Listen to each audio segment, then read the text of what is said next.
Shalom, selamat pagi. Kita mulai doa pagi hari ini dengan membaca kitab Amsal pasal 31. Amsal untuk Lemuel dari ibunya.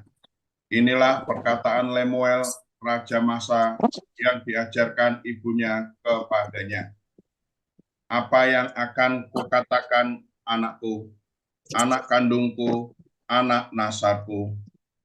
Jangan berikan kekuatanmu kepada perempuan dan jalanmu kepada perempuan-perempuan yang membinasakan raja-raja. Tidaklah pantas bagi raja, hai Lemuel, tidaklah pantas bagi raja meminum anggur, ataupun bagi para pembesar mengingini minuman keras. Jangan sampai karena minum ia melupakan apa yang telah ditetapkan dan membengkokkan hak orang-orang yang tertindas. Berikanlah minuman keras itu kepada orang yang akan binasa, dan anggur itu kepada yang susah hati. Biarlah ia minum dan melupakan kemiskinannya, dan tidak lagi mengingat kesusahannya. Bukalah mulutmu untuk orang yang bisu, untuk hak semua orang yang merana. Bukalah mulutmu, ambillah keputusan secara adil, dan berikanlah kepada yang tertindas dan yang miskin hak mereka. Istri yang cakap, siapakah akan mendapatkannya? Ia lebih berharga daripada permata. Hati suami percaya kepadanya, suaminya tidak akan kekurangan keuntungan. Ia berbuat baik kepada suaminya dan tidak berbuat jahat sepanjang umurnya. Ia mencari bulu domba dan rami dan senang bekerja dengan tangannya. Ia serupa kapal-kapal saudagar, dari jauh ia mendatangkan makanannya. Ia bangun kalau masih malam, lalu menyediakan makanan untuk seisi rumahnya, dan membagi-bagikan tugas kepada pelayan-pelayan perempuan. Ia membeli sebuah ladang yang diingininya, dan dari hasil tangannya kebun anggur ditanaminya. Ia mengikat pinggangnya dengan kekuatan. Ia menguatkan lengannya. Ia tahu bahwa pendapatannya menguntungkan. Pada malam hari pelitanya tidak padam. Tangannya ditaruhnya pada jentera, jari-jarinya memegang pemintal. Ia memberikan tangannya kepada yang tertindas, mengulurkan tangannya kepada yang miskin. Ia tidak takut kepada salju untuk seisi rumahnya, karena seluruh isi rumahnya berpakaian lengkap. Ia membuat bagi dirinya permadani, lenan halus, dan kain ungu pakaiannya.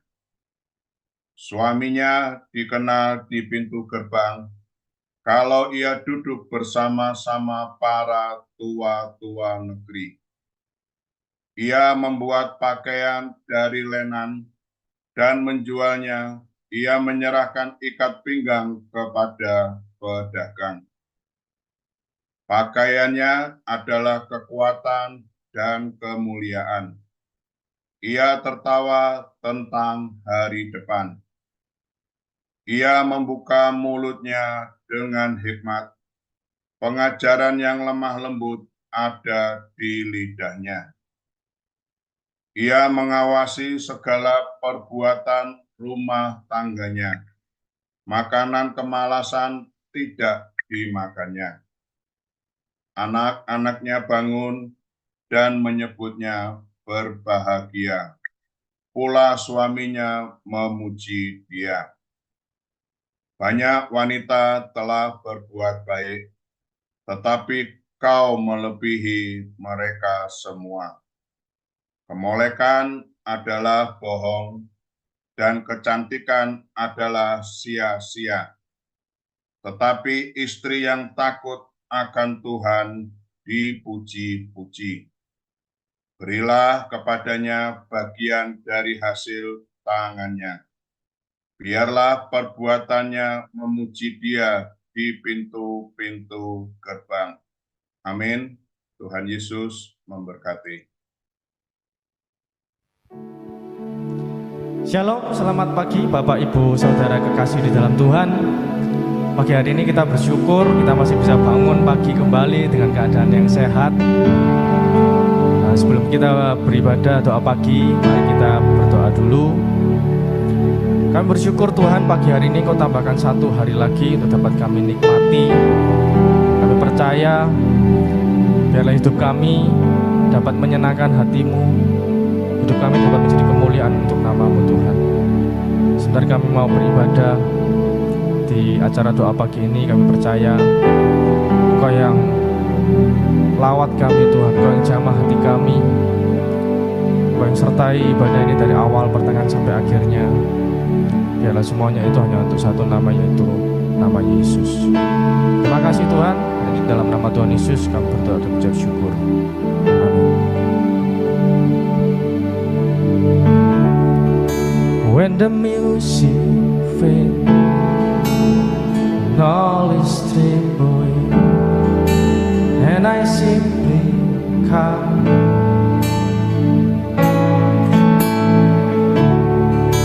longing just to bring something that's all that will bless your heart. I'll bring you more than a song, for a song in itself is not what you have required. You search my stripper waiting to the waiting sun. You're looking into my heart. I'm coming back. I'm coming back to the heart of worship, and it's all about you. It's all about you, Jesus. I'm sorry, Lord, for the things I've made, and it's all about you. It's all about you, Jesus.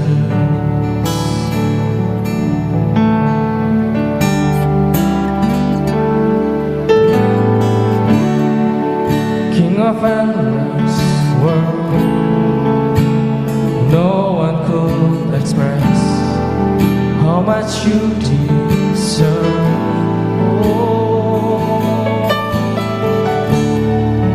though I'm weak and poor, all I have is yours. Every single breath, I'll bring you more. I'll bring you more than a song, for a song in itself is not what you have required. Yeah. You search much deeper within to the waiting sun. You're looking into my heart. I'm coming back. Oh, I'm coming back to the heart of worship, and it's all about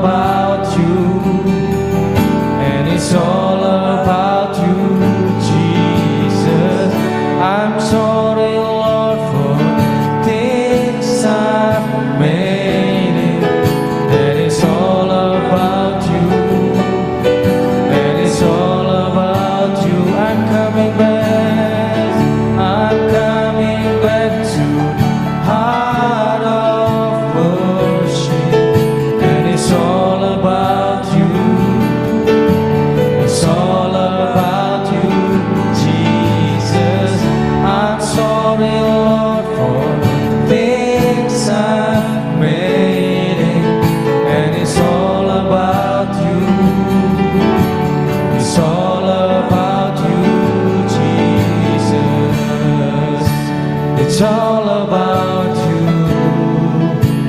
It's all about you. It's all about you. And it's all about you, Jesus. It's all about you. It's all about you. And it's all about you. It's all about you. It's all about you. Yes, it's all about you, Lord. It's all about you. It's all about you, Lord. Yeah. It's all about you, Jesus. It's all about you. It's all about you. And it's all I'm coming back. I'm coming back to the heart of worship, and it's all about you. It's all about you, Jesus. I'm sorry, Lord, for the things I've made, and it's all about you. And it's all about you, Jesus. Mari kita sembah Dia. Yes, it's all about you, Jesus. Hallelujah. We worship you. It's all about you, Lord.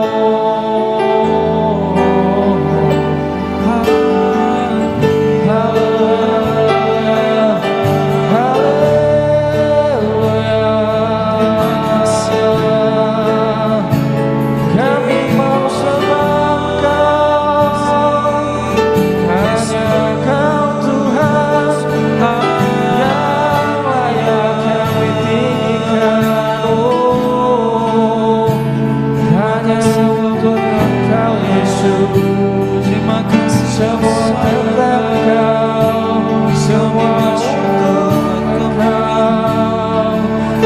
Haleluya. Terima kasih Yesus. Haleluya. Sembah Dia. Mari rasakan hadirat-Nya penuhi kami. Kami menyembah, rasakan hadirat-Nya penuhi kita. Kami memuji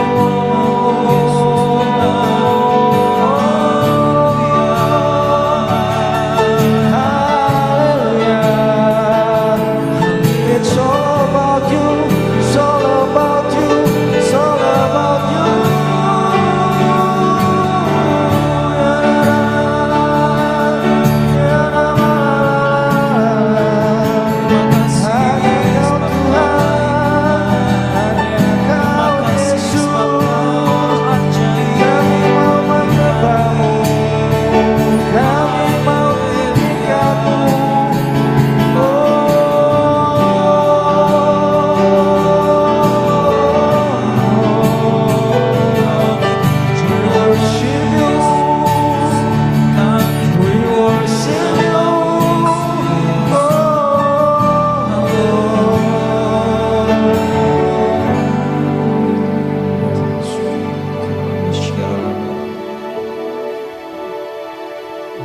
Terima kasih Tuhan, pagi ini kami mau datang lebih sungguh lagi menyembah Engkau.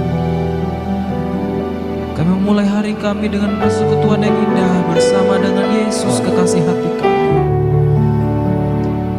Biarlah sepanjang hari ini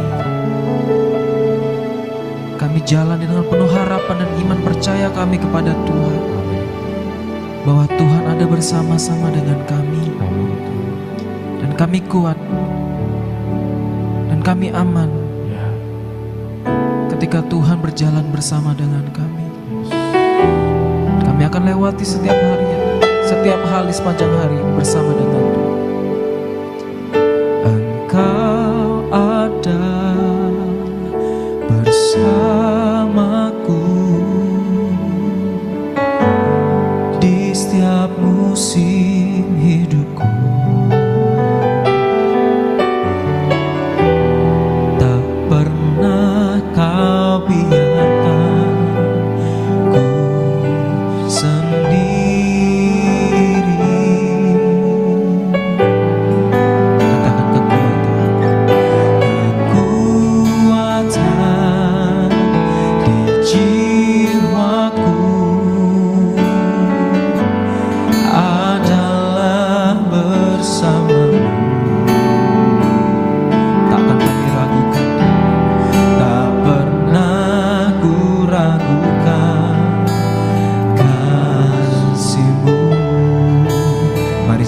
sama-sama pagi hari nyatakan bersamamu.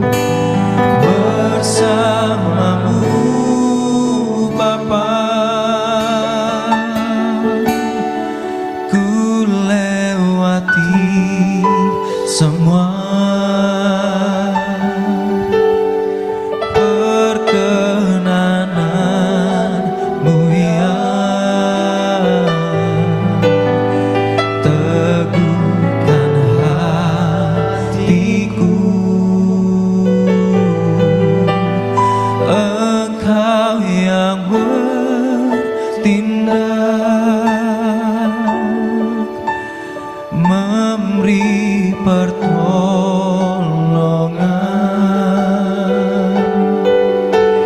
Anugerah-Mu besar melimpah bagiku.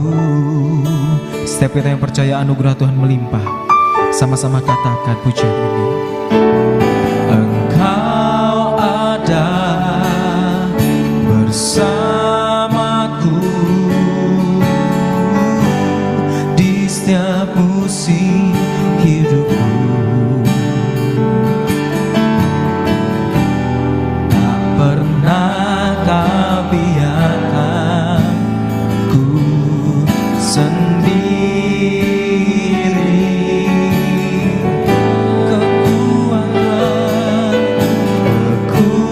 Kekuatan di jiwaku adalah bersamamu. Katakan tak pernah ku ragukan, tak pernah ku ragukan kasih-Mu. Bersamamu, bersamamu Bapa, ku lewati semua perkenananmu ya. Teguhkan hatiku.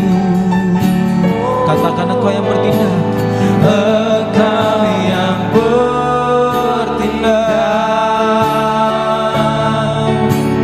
memberi pertolongan. Anugerah-Mu besar melimpah bagiku. Mari dengan iman percayamu nyatakan kepada Tuhan. Bersamamu Bapa, amin. Ku lewati semua perkenananmu ya. Teguhkan hatiku, Engkau yang bertindak, memberi pertolongan bagimu, memberi pertolongan. Oh sungguh anugerah-Mu besar, anugerah-Mu besar melimpah bagiku. Anugerah-Mu besar, anugerah-Mu besar melimpah bagiku. Oh anugerah-Mu Tuhan, anugerah-Mu besar melimpah bagiku.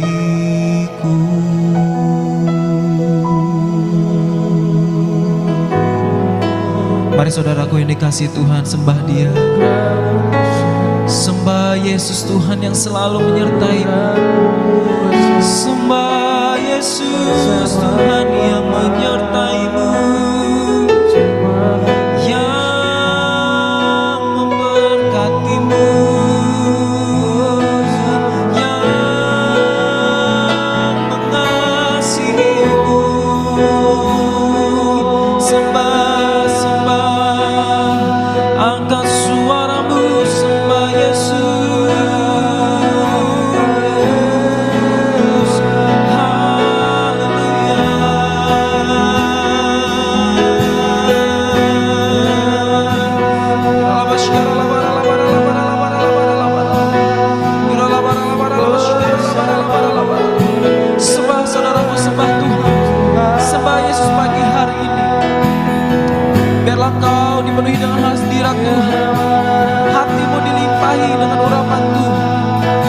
Dengan iman percayamu katakan, Dia selalu bersama dengan engkau. Sepanjang hari ini Dia akan menyertaimu. Dia akan melindungimu dalam segala pekerjaanmu. Dalam segala aktivitasmu ada Yesus bersama dengan engkau. Sembah Yesus Tuhan.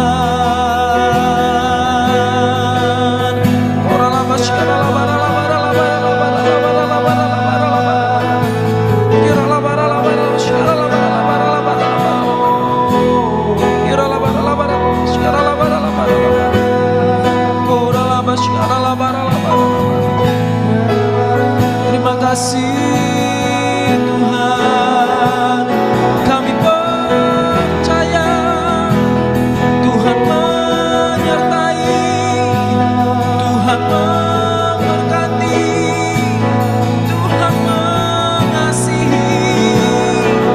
Haleluya. Terima kasih Tuhan, terima kasih Yesus.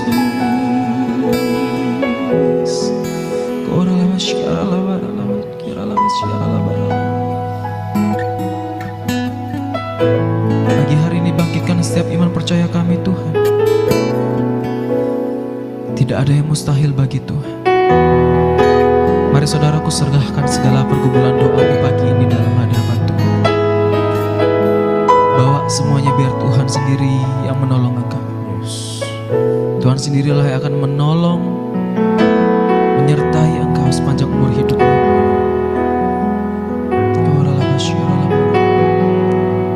Bawa di dalam doa dan pujianmu bagi Tuhan.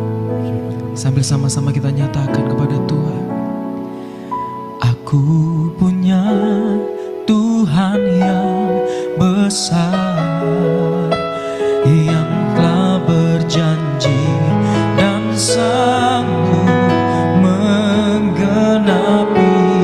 Imanku bersepakat percaya kuasanya. Ku terima sekarang kemenangan darimu. Aku punya Tuhan yang besar, yang telah berjanji, dan yang akan menggenapi bagimu. Menggenapi imanku bersepakat percaya kuasanya. Ku terima sekarang kemenangan darimu. Mari lebih lagi sambil angkat tanganmu tinggi. Katakan, aku punya Tuhan yang besar, yang telah berjanji dan sanggup menggenapi.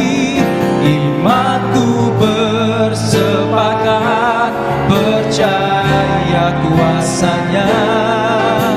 Ku terima sekarang kemenangan darimu.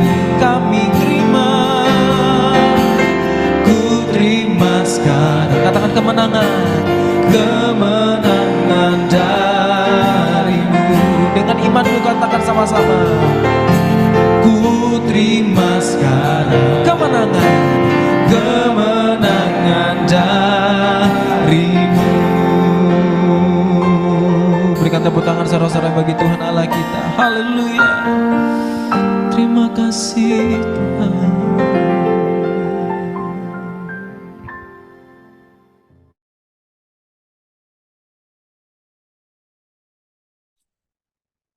Terima kasih Tuhan.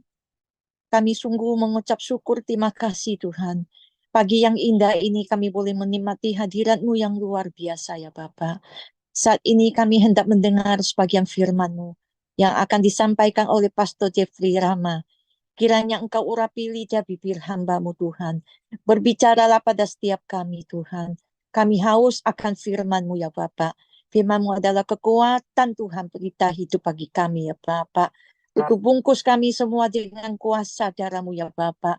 agar firman-Mu boleh tertanam di dalam setiap hati kami, Tuhan. Materikan firman-Mu dengan kuasa darah-Mu, ya Bapa. Kami sambut akan firman-Mu di dalam nama Tuhan Yesus Kristus. Haleluya. Amin. Amin. Selamat pagi Ibu Agnes dan Bapak Ibu Saudara semua. Terima kasih untuk kesempatan sekali lagi saya bisa berada bersama dengan Bapak Ibu semua, dan puji Tuhan bisa melihat wajah Bapak Ibu semua walaupun lewat Zoom ya. Mari kita siapkan hati kita untuk mendengarkan firman Tuhan. Dan pagi hari ini saya ingin menyampaikan firman Tuhan, sharing firman Tuhan dengan tema iman yang meruntuhkan tembok, saudara. Nah, kita mau belajar dari Yosua. Ya, bagaimana ketika Yosua menghadapi tembok Yeriko dan kemudian Tuhan membuat mujizat. Dan saya mau katakan, saya percaya bahwa mujizat masih terjadi, saudara. Karena itu jangan pernah kehilangan pengharapan di dalam Tuhan, jangan pernah kehilangan iman, karena Tuhan masih bekerja. Kalau dulu Tuhan bekerja, hari ini Tuhan masih bekerja. Dan besok Tuhan bekerja bagi setiap orang yang berharap kepadanya. Karena itu terus kuatkan iman kita, terus berharap. Ya, doa pagi ini menjadi kekuatan bagi setiap kita, khususnya bagi orang-orang yang sedang mengalami pergumulan.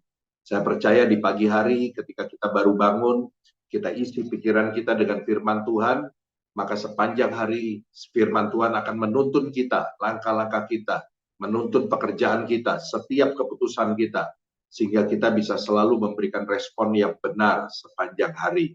Mari kita melihat di dalam Yosua pasal yang ke-6 ayat 1 sampai ayat yang ke-5, kisah tentang Yosua berhadapan dengan tembok Yeriko. Saya bacakan buat Bapak Ibu Saudara, Yosua pasal yang ke-6 ayat 1 sampai ayat yang ke-5, firman Tuhan berkata demikian. Dalam pada itu, Yeriko telah menutup pintu gerbangnya, telah tertutup kota itu karena orang Israel. Tidak ada orang keluar atau masuk. Berfirmanlah Tuhan kepada Yosua, ketahuilah, aku serahkan ke tanganmu Yeriko ini beserta rajanya dan pahlawan-pahlawannya yang gagah perkasa. Haruslah kamu mengelilingi kota itu, yaitu semua prajurit harus mengedari kota itu sekali saja. Demikianlah harus engkau perbuat 6 hari lamanya. Dan 7 orang imam harus membawa 7 sangkakala tanduk domba di depan tabut. Tetapi pada hari yang ke-7, 7 kali kamu harus mengelilingi kota itu sedang para imam meniup sangkakala.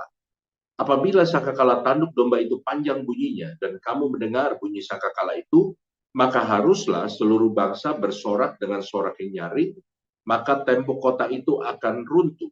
Lalu bangsa itu harus memanjatnya masing-masing langsung ke depan. Saudara-saudara yang dikasihi Tuhan, kita sudah sering mendengar kisah tentang bagaimana Yosua berhadapan dengan tembok Yeriko. Namun tidak banyak dari kita tahu bahwa Yeriko itu sebetulnya bukan sebuah kota yang besar. Yeriko kotanya tidak terlalu besar karena luasnya hanya 4 hektar, saudara.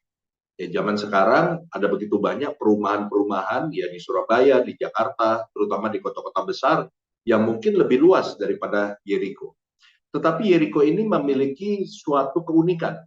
Kenapa? Karena sejarah mencatat bahwa Yeriko itu menjadi kota yang ditakuti oleh bangsa-bangsa. Karena kota ini dinilai begitu kuat sehingga sulit untuk ditaklukkan. Nah, ada 2 alasan mengapa kota Yeriko itu menjadi kota yang begitu kuat. Yang pertama adalah bahwa kota ini dilindungi, dikelilingi, dibentengi oleh tembok yang begitu kokoh. Tembok Yeriko itu tingginya 14 meter dan tebalnya itu 6 meter. Sebuah tembok yang begitu kokoh untuk melindungi satu kota dari serangan musuh. Sehingga pada waktu itu Yeriko itu menjadi kota perlindungan bukan hanya bagi penduduknya, tetapi juga bagi kota-kota yang ada di sekitarnya, menjadi benteng yang sulit ditembus, menjadi pertahanan bagi kota-kota yang ada di sekelilingnya. Nah, alasan yang kedua, mengapa Yeriko itu begitu kuat? Karena mereka percaya bahwa ada dewa-dewa yang melindungi kota Yeriko. Dan mereka sebut itu dewa-dewa Kanaan, saudara. Sehingga dewa-dewa ini membuat Yeriko itu begitu kokoh sehingga kebal terhadap serangan musuh dan sulit ditaklukkan walaupun kota ini tidak terlalu besar. Nah, saudara-saudara, pada waktu Yosua meneruskan tongkat kepemimpinan daripada Musa untuk membawa bangsa Israel masuk ke tanah Kanaan, target utama serangan Yosua itu adalah kota Yeriko. Mengapa demikian? Karena Kanaan itu terletak di belakang kota Yeriko. Sehingga dengan menduduki dan mengalahkan kota Yeriko, maka Yosua dan bangsa Israel memastikan dirinya bahwa mereka akan masuk ke dalam tanah Kanaan. Mereka bisa menduduki kota Kanaan. Dan yang kedua, bahwa dengan mengalahkan kota Yeriko, Yosua mendeklarasikan bahwa Allahnya bangsa Israel itu jauh lebih kuat, jauh lebih hebat daripada dewa-dewa Kanaan yang melindungi kota Yeriko. Saudara-saudara dalam Tuhan, pada masa kini, Yeriko itu sering hadir dalam hidup kita, berupa persoalan, tantangan, hambatan, yang juga menjadi penghalang bagi kita untuk kita masuk ke tanah Kanaan. Kanaan berbicara tentang satu berkat Tuhan yang Tuhan sediakan bagi kita. Nah, seringkali iblis itu memberikan tembok Yeriko di depan kita untuk menghalangi kita mendapatkan berkat Tuhan, untuk menghalangi kita mengalami kehidupan yang penuh dengan mujizat, kehidupan yang penuh dengan susu dan madu. Iblis tidak ingin saudara diberkati. Iblis nggak ingin saudara hidup bahagia. Iblis berusaha untuk menghalangi sukacita yang Tuhan sediakan dalam hidup saudara. Dan ini bagaikan tembok-tembok Yeriko yang ada di depan kita. Ada banyak orang juga merasa bahwa kenapa kok Pak penghalang di depan hidup saya, tembok-tembok Yeriko di depan hidup saya itu begitu kuat. Seperti kisah tadi, seakan-akan ada dewa-dewa Kanaan yang melindungi persoalan, tantangan, masalah dalam hidup kita, sehingga masalah kita itu sulit untuk kita tembus. Masalah kita itu sulit untuk kita kalahkan. Tetapi saya mau katakan, seperti Yosua melihat tembok Yeriko itu runtuh, mari kita deklarasikan dan kita percaya bahwa Allah bangsa Israel, Allah yang kita sembah, itu jauh lebih hebat dari kekuatan iblis, kekuatan musuh yang mempertahankan masalah itu di dalam kehidupan kita. Amin, saudara. Nah, saudara-saudara, pada pagi hari ini saya ingin mengajak kita melihat sesuatu di dalam kehidupan Yosua yang membuat Tuhan itu bekerja sama dengan apa yang ada di dalam hidup Yosua yang saya namakan iman. Sehingga Tuhan memperlihatkan kepada Yosua bagaimana iman Yosua itu membuat Tuhan bekerja dan kemudian memperlihatkan kebesaran Tuhan. Tembok-tembok Yeriko itu yang begitu besar, yang begitu hebat, yang menghalangi perjalanan mereka, itu runtuh di depan mata Yosua dan bangsa Israel. Ada 3 pilar iman yang saya ingin sharingkan kepada saudara yang kita bisa belajar dari Yosua. Pilar iman yang pertama saya namakan iman yang bertindak. Nah, saudara-saudara, tadi kita membaca di dalam ayat 1 sampai ayat yang kelima. Di situ kita melihat bahwa Tuhan berfirman kepada Yosua. Namun kalau saudara perhatikan dengan seksama, perintah Tuhan kepada Yosua itu bukanlah perintah yang mudah diterima. Kenapa? Karena Yosua tahu dia mau berperang. Dan kemudian dia bertanya kepada Tuhan apa yang harus dilakukan. Logikanya, Yosua mengharapkan bahwa Tuhan akan bicara soal strategi perang. Mungkin Yosua secara manusia itu berharap untuk mendengar Tuhan ngomong begini. Yosua, tempatkanlah pasukan yang pandai memanah di atas bukit. Kemudian tempatkanlah pasukan yang membawa lembing di sebelah utara, pasukan yang membawa tombak di sebelah timur, kemudian kamu harus menyerang dari sisi barat, sisi timur, dan lain sebagainya. Dan Yosua berharap Tuhan memberikan strategi perang, Tuhan memberikan perencanaan bagaimana Yosua bisa mengatur pasukannya, sehingga dia bisa memenangkan peperangan itu. Tetapi apa yang kita baca tadi, Tuhan sama sekali tidak menyinggung tentang strategi perang secara manusia. Tetapi Tuhan memiliki strategi perangnya sendiri. Tuhan berkata kepada Yosua, Yosua, siapkan barisan pujian. Kemudian siapkan barisan pengangkut tabut Tuhan. Dan kemudian siapkan 7 orang imam untuk membawa 7 sangkakala tanduk domba. Dan kemudian Tuhan melanjutkan, ini yang harus kamu lakukan setelah kamu persiapkan semuanya itu. Haruslah kamu kelilingin tembok itu 6 hari pertama 1 kali, dan pada hari yang ke-7, 7 kali kamu harus mengelilingi tembok itu. Dan Tuhan juga berfirman, bahwa selama kamu kelilingin tembok itu, tidak boleh ada seorang pun yang bicara. Hanya sangkakala yang dibunyikan.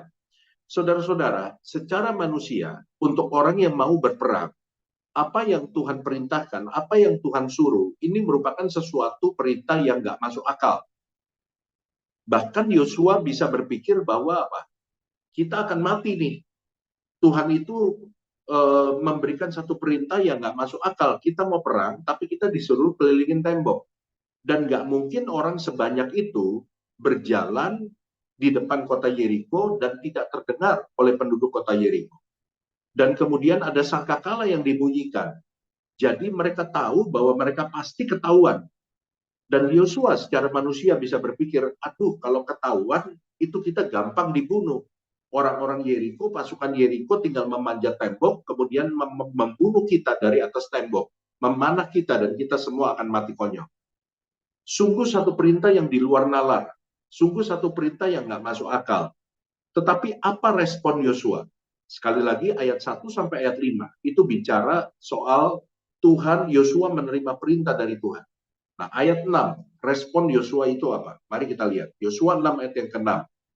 Tepat setelah Tuhan bicara kepada Yosua, apa yang Yosua lakukan? Kemudian Yosua bin Nun memanggil para imam dan berkata kepada mereka, angkatlah tabut perjanjian itu, dan 7 orang imam harus membawa 7 sangkakala tanduk domba di depan tabut Tuhan, dan seterusnya.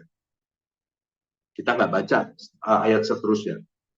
Nah, saudara-saudara, apa yang kita bisa lihat dari respon Yosua? Yang menerima perintah yang nggak masuk akal, yang menerima perintah yang di luar daripada nalarnya dia sebagai seorang panglima ketika mereka mau berperang. Yosua tidak berusaha untuk mengerti dulu, baru dia taat. Yosua tidak bertanya kepada Tuhan, Tuhan kenapa kita mau perang, tapi Tuhan suruh kita kelilingin tembok. Tuhan, kenapa kok Tuhan nggak suruh kita siapkan pasukan ini, taruh di sini, dan selain sebagainya, seperti layaknya orang mau berperang. Tapi kita lihat di dalam ayat 6, begitu Yosua selesai menerima perintah, mendengar perintah Tuhan, mendengar firman Tuhan, Yosua langsung bertindak, walaupun dia tidak mengerti. Saudara-saudara, ini yang saya namakan iman yang bertindak.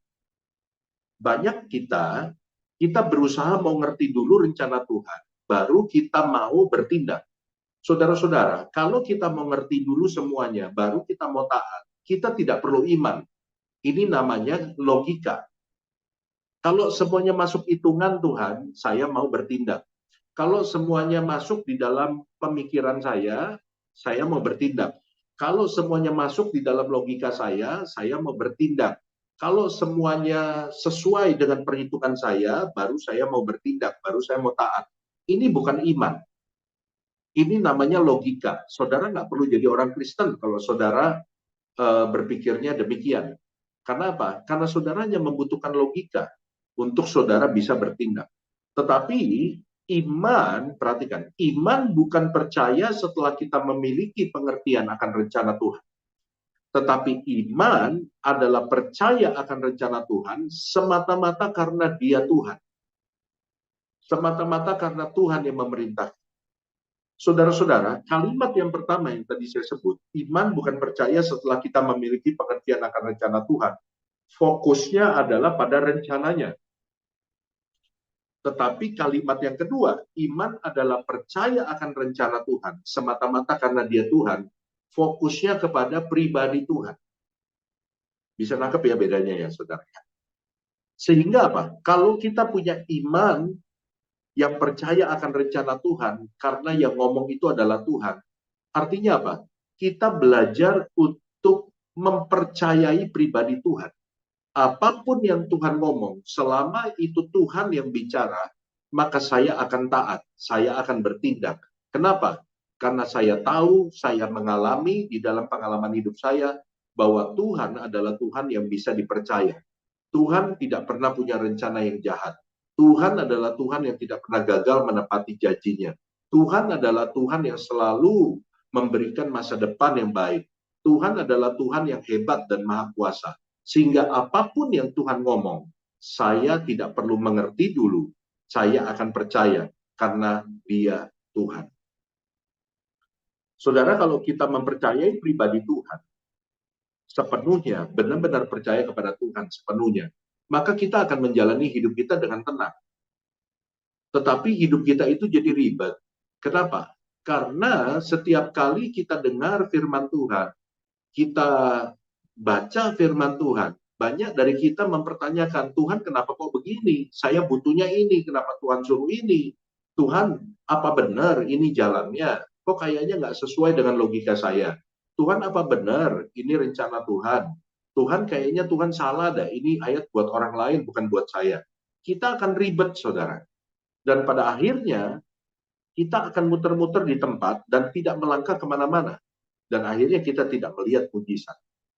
Saudara-saudara yang dikasihi Tuhan, kita mesti belajar untuk mempercayai Tuhan, mempercayai pribadi Tuhan dengan sepenuh hati. Mempercayai Tuhan dengan sepenuh hati, itu juga berarti mempercayai setiap janjinya yang kita baca dalam firman Tuhan, yang kita dengar dari khotbah-khotbah hamba Tuhan. Mempercayai Tuhan dengan segenap hati, itu juga berarti mempercayai rencana Tuhan sepenuhnya, walaupun kita nggak ngerti. Mempercayai Tuhan segenap hati, itu artinya kita selalu mau taat apapun perintah Tuhan yang Tuhan berikan, karena kita percaya bahwa Dia Bapa yang baik. Dan kita anak-anaknya, Dia Bapa yang melindungi kita. Saudara pernah lihat di film, atau saudara yang masih punya anak kecil, saudara mungkin pernah melakukan adegan ini. Saudara pergi sama anak saudara umur 3 tahun, 4 tahun mungkin ke kolam berenang, dan kemudian saudara sebagai bapak, saudara nyebur dulu ke kolam. Dan anak saudara berdiri di pinggir kolam. Saudara ada di dalam kolam berenang. Kemudian saudara bilang sama anak saudara yang masih umur 3 tahun, 4 tahun itu, ayo nak, loncat, nanti papi pegang, nanti papi tangkep. Saudara mungkin pernah lihat adegan itu di TV atau saudara pernah melakukan. Dan kemudian anak saudara yang masih umur 3 tahun mulai jalan dekat ke pinggir kolam. Saudara bilang, ayo nak loncat, ayo nak loncat. Dan kemudian anak saudara tiba-tiba loncat. Dan kemudian saudara tangkap. Saudara-saudara, apakah anak ini tahu bahwa dia bisa berenang? Nggak tahu, saudara. Dia juga nggak tahu berenang itu kayak apa. Apakah anak ini tahu risikonya? Kalau misalnya bapaknya nggak nangkep, atau bapaknya kelepasan, atau meleset, anak ini bisa tenggelam dan dia akan mengalami kesengsaraan karena dia nggak bisa berenang. Nggak tahu, saudara. Tapi kenapa anak yang nggak tahu, dia yang nggak bisa berenang, anak yang nggak tahu resikonya kalau misalnya bapaknya kelewatan, nggak nangkep, tapi kok berani loncat? Tapi kok berani-beranian masuk ke dalam air? Kenapa, saudara? Karena dia lihat di situ yang ngomong adalah bapaknya. Betul nggak, saudara? Mungkin kalau saya yang ngomong di situ, bukan bapaknya, dia nggak berani loncat. Tapi karena dia lihat yang ada di dalam kolam, yang berkata, ayo nak, aku akan tangkap kamu. Itu adalah bapaknya yang bersama dengan dia. Bapaknya yang sayang sama dia. Bapaknya yang cinta sama dia. Bapaknya yang selalu main sama dia. Bapaknya yang dia tahu betul menjaga dia. Karena itu dia nggak mikir apa-apa, dia langsung loncat, saudara. Nah, saudara-saudara, harusnya kita percaya sama Tuhan itu seperti itu. Harusnya kita percaya penuh kepada Tuhan seperti anak kecil yang polos, yang nggak tahu apa-apa, yang nggak tahu bahwa dia itu nggak bisa berenang, yang nggak tahu bahwa dia itu punya risiko yang besar kalau bapaknya meleset tangkap dia, tapi dia tetap loncat. Kenapa? Karena dia lihat yang di depan dia adalah bapaknya. Bukankah Tuhan selalu bersama dengan kita? Bukankah dia Bapa kita? Bukankah kita selalu berkata dia Bapa yang tidak pernah punya rencana yang jahat? Bukankah kita selalu berkata bahwa dia Bapa yang selalu melindungi kita? Nah, kalau kita melihat Bapa kita seperti itu, harusnya kita mempercayai setiap perkataannya. Harusnya kita tidak ragu untuk menuruti setiap firman yang kita baca. Saudara-saudara, iman itu bisa bertumbuh, iman kita jadi sehat, iman kita jadi kuat kalau kita setia secara disiplin melatih iman kita. Dan seringkali Tuhan itu berusaha untuk melatih iman kita supaya iman kita jadi kuat. Lewat apa? Lewat pergumulan, lewat masalah. Kadang-kadang di comfort zone, di zona nyaman, kalau nggak ada masalah, iman kita jadi kendor. Ya kan? Kalau nggak ada masalah, doa pagi, membangunkan fajar, suka bolong-bolong. Ya kan? Kalau ada masalah, baru rajin doa. Ya kan? Kalau nggak ada masalah, doa itu hanya sekedarnya. Ke gereja hanya sebagai rutinitas. Baca firman hanya sebagai rutinitas. Doa tiap hari hanya sebagai rutinitas. Tapi kalau ada masalah, waduh, rajin ke gereja, baca firman Tuhan sungguh-sungguh. Nyanyi bisa nangis, saudara. Kalau nggak ada masalah, nyanyinya nggak pernah nangis, saudara. Nangisnya kalau nonton drama Korea aja baru nangis, saudara. Ya. Sampai orang bilang, gue bingung sama lu ke gereja nyanyi, gue nangis, orang lain nangis, lu nggak pernah nangis. Begitu nonton drama Korea nangis, padahal lu nggak kenal sama orangnya. Betul nggak, saudara? Seringkali kita itu bisa nangis benar-benar hancur hati kapan? Waktu kita punya masalah. Tapi pada waktu kita hancur hati di hadapan Tuhan, pada waktu kita sungguh-sungguh berseru sama Tuhan, Tuhan tolong, kalau Tuhan nggak tolong, saya bisa hancur hidupnya. Tuhan tolong, saya nggak punya kekuatan, pertolongan dan kekuatan saya hanya dari Tuhan. Dan pada waktu itulah kita menerima kelegaan. Kita melihat pertolongan Tuhan datang dalam hidup kita. Banyak orang Kristen bilang, kenapa ya Pak, iman saya tuh lemes. Kenapa ya Pak, saya tuh ke gereja gairahnya nggak seperti dulu. Kenapa ya Pak, saya itu kalau nyanyi, ya nggak rasa greget-gregetnya lagi.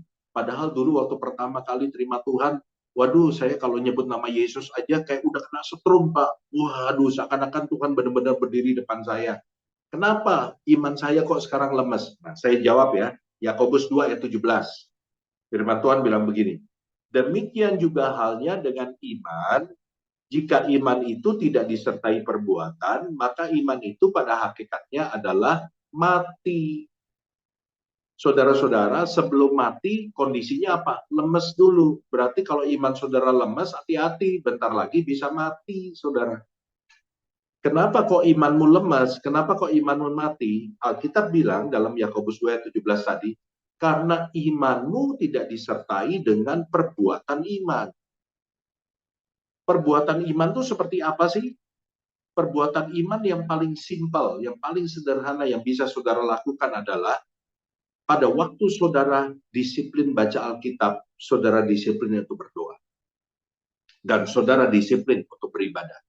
Kenapa kok baca Alkitab, berdoa, beribadah, saya bilang perbuatan iman. Karena pada waktu saudara berdoa, saudara nggak lihat Tuhan berdiri di depan saudara. Betul nggak? Saudara nggak melihat sosok Tuhan berdiri di depan saudara waktu saudara berdoa. Nah, kalau ada orang di sini yang waktu berdoa, tiba-tiba dia lihat Tuhan di depannya, jangan-jangan saudara udah masuk surga. Nggak ada di dunia lagi, saudara ya. Ya memang ada orang-orang yang dapat penglihatan seperti itu. Tetapi kebanyakan dari kita harus jujur. Kita nggak pernah lihat Tuhan waktu kita berdoa. Tapi walaupun kita nggak lihat Tuhan, kita percaya bahwa Tuhan ada. Dan Tuhan itu mendengar doa kita. Betul nggak, saudara? Nah, ini perbuatan iman. Orang dunia tidak ngerti. Makanya orang dunia bilang, lu ngapain sih berdoa? Emang lu lihat Tuhan? Lu ngapain sih berdoa? Emangnya waktu lu berdoa tiba-tiba Tuhan itu berdiri di depan lu bisa lihat? Enggak. Sebab apa? Sebab kita tidak melihat dengan kacamata manusia. Tapi kita melihat dengan kacamata iman. Bahwa setiap kali kita berdoa, Tuhan hadir dan Tuhan mendengar doa kita. Kenapa sih lu baca Alkitab? Itu Alkitab kan cuma tulisan doa. Kenapa sih kamu baca Alkitabnya dengan rajin? Karena kita melakukan tindakan iman. Bahwa apa yang Tuhan katakan di dalam Alkitab itu bisa terjadi dan pasti terjadi kalau kita percaya. Makanya saya bilang perbuatan iman yang paling sederhana adalah disiplin membaca Alkitab, disiplin berdoa, disiplin beribadah. Alkitab bilang, kalau kita tidak menyertai iman kita dengan perbuatan, maka iman kita mati. Tapi sebaliknya, kalau iman kita disertai dengan tindakan, disertai dengan perbuatan, maka iman kita akan sehat dan iman kita akan kuat. Ayat 22, Yakobus pasal 2, Alkitab berkata, kamu lihat bahwa iman bekerja sama dengan apa? Perbuatan-perbuatan, dan oleh perbuatan-perbuatan itu iman kita menjadi apa? Sempurna. Ini yang pertama, iman yang bertindak. Yosua memiliki iman yang bertindak. Yosua tidak menunggu sampai mengerti maksud Tuhan, baru dia bertindak. Tapi Yosua bertindak. Karena apa? Karena dia melihat yang bicara itu, yang nyuruh itu adalah Tuhan. Yosua percaya penuh kepada Tuhan. Yang kedua, pilar iman yang kedua saya namakan iman yang konsisten. Yosua pasal yang ke-6 ayat 13 sampai ayat yang ke-14, Alkitab berkata demikian. Maka berjalanlah juga ketujuh orang imam yang membawa ketujuh sangkakala tanduk domba itu di depan tabut Tuhan. Sambil berjalan, mereka meniup sangkakala, sedang orang-orang bersenjata berjalan di depan mereka. Dan barisan penutup mengikut tabut Tuhan, sementara sangkakala terus-menerus ditiup. Demikianlah pada hari kedua, mereka mengelilingi kota itu sekali saja, lalu pulang ke tempat perkemahan, dan begitulah dilakukan mereka 6 hari lamanya. Saudara-saudara yang dikasihi Tuhan, pada waktu Yosua kelilingin tembok itu kali pertama, apakah tembok itu kemudian ada tanda-tanda mau runtuh? Tidak. Pada waktu Yosua kelilingin di hari kedua, tembok itu tetap sama, kokoh berdiri, dan tidak kelihatan bahwa tembok itu akan hancur. Demikian pula pada hari ketiga, 4, 5, 6, hari yang ketujuh, bahkan pada hari yang ketujuh, kali yang ketujuh ketika mereka masih mengelilingi tembok itu, tidak ada tanda-tanda perubahan. Yosua tidak melihat tembok itu mulai retak dan kemudian ada tanda-tanda bahwa tembok yang kokoh itu akan runtuh. Tetapi apa yang Yosua lakukan? Yosua tidak berkata kepada bangsa Israel, udah kayaknya kita percuma nih kelilingin tembok ini. Kenapa? Kita udah 7 hari, dan kemudian ini kali ke-7, seperti yang Tuhan ngomong, toh nggak ada tanda-tanda tembok ini akan runtuh. Udah mendingan kita berhenti aja. Enggak. Alkitab berkata bahwa mereka tetap kelilingin tembok itu dengan cara yang sama. Nanti kalau kita baca di dalam ayat 15. Mereka tidak berubah. Mereka tetap konsisten, taat kepada firman Tuhan, melakukan firman Tuhan. Nah, saudara-saudara yang dikasihi Tuhan, banyak dari kita tidak melihat mujizat Tuhan dalam hidup kita karena kita tidak konsisten. Kita hanya semangat di awal. Wah, ayo kita berharap pada pertolongan Tuhan. Ayo kita doa. Ayo saya mau semangat dalam Tuhan. Saya mau berseru sama Tuhan. Cuma seminggu doang. Begitu doa 1 minggu, nangis 1 minggu, saudara lihat nggak ada perubahan. Saudara mulai ragu. Tuhan tuh mau jawab nggak sih doa saya? Udah 1 minggu saya berdoa. Kenapa tidak ada perubahan? Kenapa nggak ada tanda-tanda Tuhan berikan jalan keluar? Dan banyak orang akhirnya memutuskan untuk berhenti. Makanya tidak melihat mujizat yang Tuhan kerjakan dalam hidupnya. Saudara-saudara yang dikasihi Tuhan, saya pada waktu saya bertobat usia 17 tahun, maka sejak malam itu, saya bertobat malam hari dalam sebuah acara KKR, sejak malam itu saudara, saya berdoa untuk orang tua saya supaya terima Tuhan. Berdoa 1 tahun tidak ada perubahan, berdoa 2 tahun tidak ada perubahan, bukannya Tuhan menunjukkan tanda-tanda bahwa orang tua saya mau bertobat, tetapi yang terjadi adalah apa? Saya makin mendapatkan tekanan di dalam rumah. Karena tiba-tiba orang tua saya lihat saya kok rajin ke gereja, dan mereka itu nggak suka saya ke gereja. Apalagi saya sekarang harus berangkat lebih pagi, saya kemudian keluar rumah lebih banyak karena harus pelayanan, dan saya semakin dihimpit di dalam keluarga. Tetapi saya tetap lakukan itu. Saya tetap melayani, saya ngumpet-ngumpet, saudara. Bahkan orang tua saya bilang, kamu jangan sampai dibaptis. Kalau kamu dibaptis, kamu harus keluar dari rumah. Nah, saya itu dibaptis ngumpet-ngumpet, saudara. Ya, orang tua saya nggak tahu. Dan yang hadir pada waktu saya dibaptis juga tidak ada satupun keluarga saya. Yang hadir pada waktu itu adalah suami istri yang punya kolam baptisan, kemudian anaknya suami istri, 4 orang, dan kemudian sama pendeta yang baptis saya. Jadi kita cuma ber-6 termasuk saya pada waktu saya dibaptis. Nah, saudara-saudara, saya tetap berdoa. Tahun ketiga, tahun keempat saya berdoa, saya sempat frustasi. Saya sempat bertanya, Tuhan, udah 4 tahun saya berdoa, dan tidak pernah saya lewatkan 1 hari pun tanpa berdoa untuk orang tua saya supaya mereka dijamah Tuhan. Tapi kok nggak ada tanda-tanda apapun, nggak ada tanda-tanda perubahan mereka makin baik, tapi yang terjadi adalah saya makin ditekan di tengah-tengah keluarga. Tuhan itu dengar nggak sih doa saya? Kalau Tuhan nggak dengar, udah deh saya nggak mau berdoa lagi. Saya katakan begitu sama Tuhan. Tetapi saudara, di saat ketika saya mulai berpikir untuk berhenti berdoa, Tuhan mengirim salah seorang sepupu saya, itu dia tinggal di Bandung, umurnya beberapa tahun lebih tua dari saya, itu datang ke Jakarta, dan dia datang ke rumah saya. Dan kemudian saya ajak masuk ke kamar saya, karena kita cukup dekat hubungannya. Kita ngobrol di kamar, kita duduk di atas ranjang, dan kemudian dia cerita sesuatu, saudara. Sepupu saya itu seorang Katolik, tapi juga ke gereja hanya sebagai rutinitas. Dia nggak pernah ngobrol tentang Tuhan, dia nggak pernah pelayanan, dia nggak pernah sungguh-sungguh dalam Tuhan, walaupun dia ke gereja. Tetapi sore itu di kamar saya, dia cerita begini, J, saya mau cerita nih sama kamu. Dia manggil saya JJ. Kemarin saya ketemu teman saya.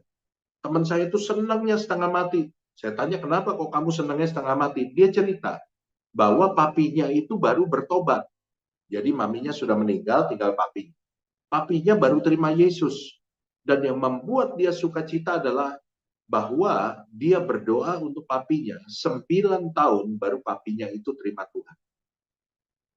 Saudara-saudara, saya percaya pada waktu itu dan saat ini, itu bukan suatu kebetulan. Kok bisa-bisanya sepupu saya datang dari Bandung ke Jakarta, ketemu saya, dan cerita tentang apa yang saya sedang doakan, padahal saya nggak pernah cerita sama dia. Sampai pada akhirnya, saya mengambil keputusan untuk terus berdoa. 7 tahun kemudian, setelah sepupu saya cerita itu, 7 tahun kemudian, berarti total 11 tahun, orang tua saya diselamatkan. Mereka terima Yesus, mereka melayani di gereja. Saudara-saudara, saya menyadari kalau saya tidak memiliki iman yang konsisten untuk terus berdoa dan percaya, walaupun tekanan yang saya hadapi itu semakin berat, maka hari ini saya tidak akan pernah melihat orang tua saya melayani Tuhan. Orang tua saya terima Tuhan. Ini yang kedua, yaitu iman yang konsisten. Yang ketiga, yang terakhir. Pilar iman yang ketiga, saya namakan iman yang sabar dan tekun. Ayat yang ke-15 dari Yosua pasal yang ke-6. Tetapi pada hari yang ke-7, mereka bangun pagi-pagi ketika fajar menyingsing dan mengelilingi kota itu 7 kali dengan cara yang sama. Ya, ini bicara tentang konsisten tadi. Mereka tetap kelilingin dengan cara yang sama, mereka tidak berubah setia, mereka tidak berubah pengharapan. Hanya pada hari itu mereka mengelilingi kota itu 7 kali. Nah, saudara-saudara, Tuhan sudah bicara sama Yosua bahwa mujizat akan terjadi di hari ke-7, di kali yang ke-7. Seperti Yosua mendengar firman Tuhan, janji Tuhan, sama seperti kita membaca janji Tuhan. Tuhan berjanji akan menolong kita, Tuhan berjanji akan memulihkan kita. Namun, saudara, seringkali kita tidak melihat janji Tuhan itu digenapi dalam hidup kita. Kenapa? Karena kita nggak sabar menunggu waktu Tuhan. Menunggu itu adalah masa-masa ujian. Menunggu adalah masa-masa pencobaan. Dalam masa menunggu, biasanya iblis itu bekerja lebih keras untuk membuat kita berhenti menunggu.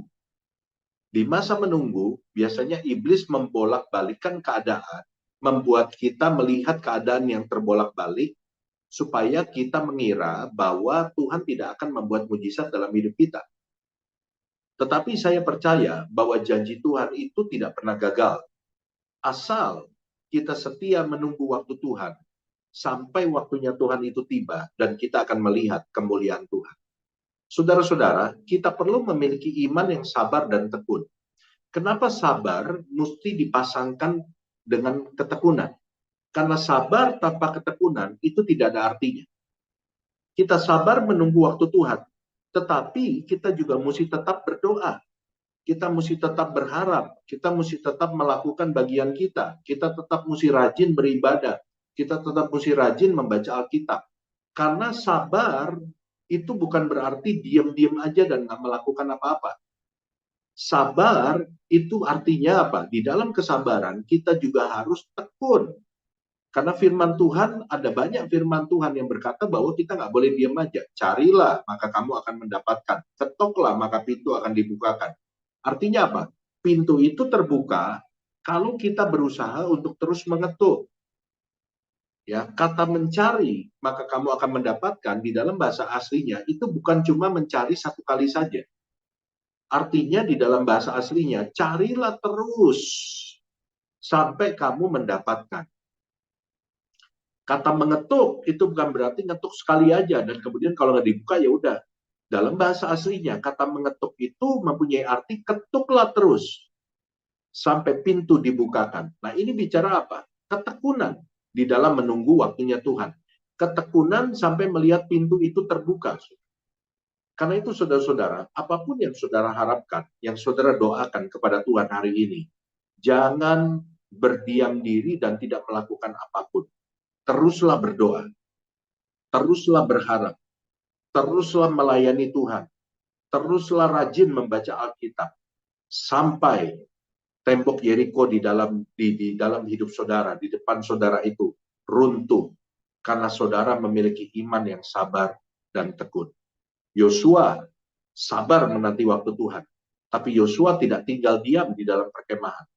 Alkitab berkata, Yosua tetap mengelilingi tembok itu. Dia tetap mengelilingi dengan cara yang sama. Sampai waktu Tuhan tiba, dia melihat tembok itu runtuh. Dan pada akhirnya, peristiwa ini dicatat di dalam Alkitab, dalam Ibrani 11 ayat 30. Alkitab mencatat, karena iman, maka runtuhlah tembok-tembok Yeriko setelah kota itu dikelilingi 7 hari lamanya. Bukan karena peperangan, bukan karena kekuatan senjata, bukan karena kecanggihan pasukan Yosua, tapi Alkitab berkata, by faith, karena iman, maka tembok Yeriko itu runtuh.